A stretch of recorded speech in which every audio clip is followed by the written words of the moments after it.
Corona एक ऐसी महामारी जिसने पूरी दुनिया की कमर तोड़ के रख दी है। इस घातक बीमारी ने पूरी दुनिया में ऐसा कोहराम मचाकर रख दिया है जिससे कि बड़े से बड़े देशों में लॉकडाउन करने की नौबत आ गई है। लोग अपने अपने घरों में बंद बैठे हैं।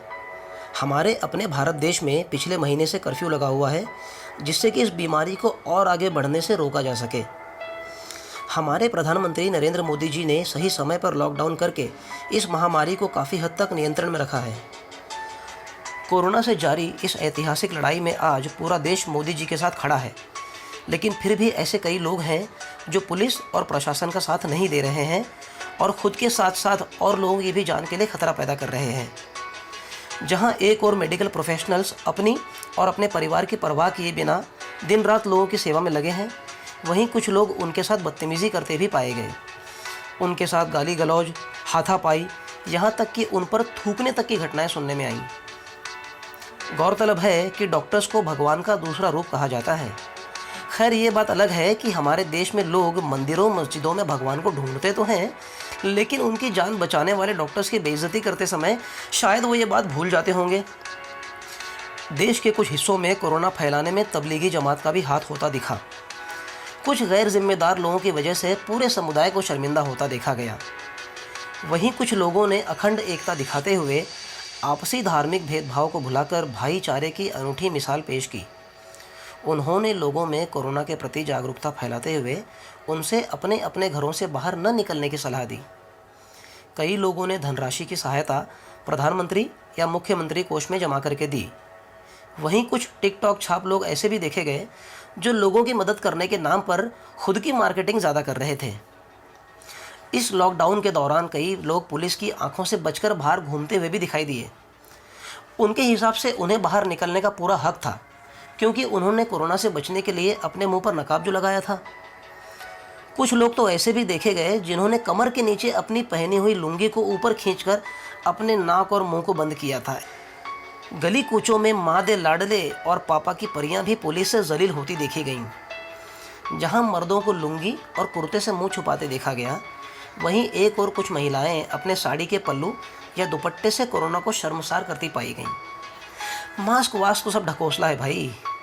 अरे आप शायद इसे मजाक समझ रहे हैं।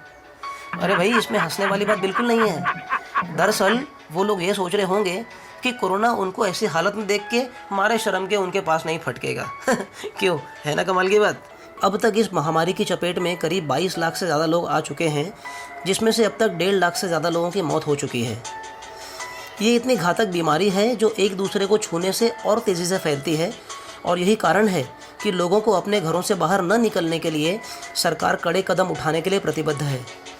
जहां एक और लोग इस बात से डरे हुए हैं कि कहीं वो इसके शिकार न हो जाएं, वहीं दूसरी ओर वो चीन से इस बात को लेकर खासा नाराज़ भी हैं कि उसने एक ऐसा खतरनाक जैविक हथियार बनाया है जिसके कारण पूरी दुनिया इस महामारी का प्रकोप झेल रही है। हालांकि पहले ऐसी अटकलें लगाई जा रही थी कि कोरोना चीनियों के ऊट पटांग खाने की वजह से हुआ है, लेकिन बाद में ये सुनने में आया कि चीन ने विश्व अर्थव्यवस्था यानी कि ग्लोबल इकोनॉमी में सारे देशों को पछाड़कर नंबर 1 पोजीशन पर आने के लिए किसी जैविक हथियार का परीक्षण किया है, जिसके फलस्वरूप आज पूरी दुनिया के ऊपर मौत का साया मंडरा रहा है। अब हकीकत क्या है वो वक्त आने पर ही पता लगेगा, लेकिन मानने वाली बात यह है कि कोरोना की वजह से विश्व पटल पर चीन का नाम धूमिल होता जा रहा है। आज जिन परिस्थितियों से पूरा विश्व गुजर रहा है, इससे कुछ बातें ऐसी हैं जो हमें न केवल ध्यान रखनी चाहिए बल्कि उन बातों पर अमल भी करना चाहिए। तो आइए देखते हैं ऐसी क्या बातें हैं। पहली बात, प्रशासन की मदद करें, किसी और के लिए नहीं बल्कि खुद के लिए। दूसरी बात, बेवजह बाहर निकलकर आवारागर्दी करना यानी अपने क्रियाक्रम की स्वयं तैयारी करना, बाकी तो आप खुद समझदार हैं। तीसरा, आपकी जान कीमती है, इसे बेकार खर्च ना करें। जान देने का इतना ही शौक़ हो तो अपने देश के लिए, इंसानियत के लिए इसे कुर्बान करें, ताकि लोग आपको शहीद का दर्जा दें। यदि आप जन्म जन्मांतर में विश्वास रखते हैं तो ये जान लें कि इस जन्म में आपको मनुष्य योनि मिली है, इसे व्यर्थ न गंवाएं। हो सकता है अगला जन्म किसी जानवर का मिले, तो याद रहे, इंसान बनकर आए हो तो जानवर जैसी हरकतें न करना। चौथी बात यह है कि टिकटॉक पे मुजरा करना बंद करें। ये एक चाइनीज़ ऐप है जिस पर आपकी हैसियत एक नचनिए से ज़्यादा कुछ नहीं है। नाचते आप हैं और पैसा वो छोटी छोटी आंखों वाले बौने कमाते हैं।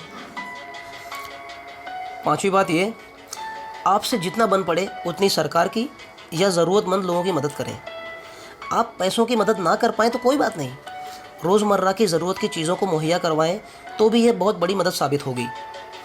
और मदद करते वक्त बस एक बात का ख्याल रखना कि आप मेहरबानी करके फ़ोटो ना खिंचवाएं। देखिए, लोग बेबस और मजबूर हैं, उन्हें भिखारी समझकर उनकी बेबसी का मजाक ना बनाएं। होली हो या दिवाली, हिंदू नववर्ष हो या अंग्रेज़ी, दिए से लेकर कंदील, इलेक्ट्रॉनिक से लेकर हार्डवेयर, सारी वस्तुएं अपने देश की खरीदें। अपने भारत देश में बनी वस्तुएं खरीदें। इन शॉर्ट कहूँ तो चाइना को बॉयकॉट करें। अगर थोड़ी शर्म हो तो मेड इन चाइना मोबाइल ख़रीदने से पहले ये लॉकडाउन याद कर लेना, जिसकी वजह से न केवल लाखों लोगों ने अपनी जान गंवाई बल्कि करोड़ों लोगों ने दहशत के साए में कई दिन कई रातें गुजारी। आखिरी बात यह है कि जब तक हमारे प्रधानमंत्री जी स्वयं लॉकडाउन हटाने की घोषणा नहीं कर देते तब तक हीरोगिरी न दिखाएं। किसी भी तरह की गलत अफवाहों पर ध्यान न दें और न खुद भी कोई अफवाह फैलाने से बचें।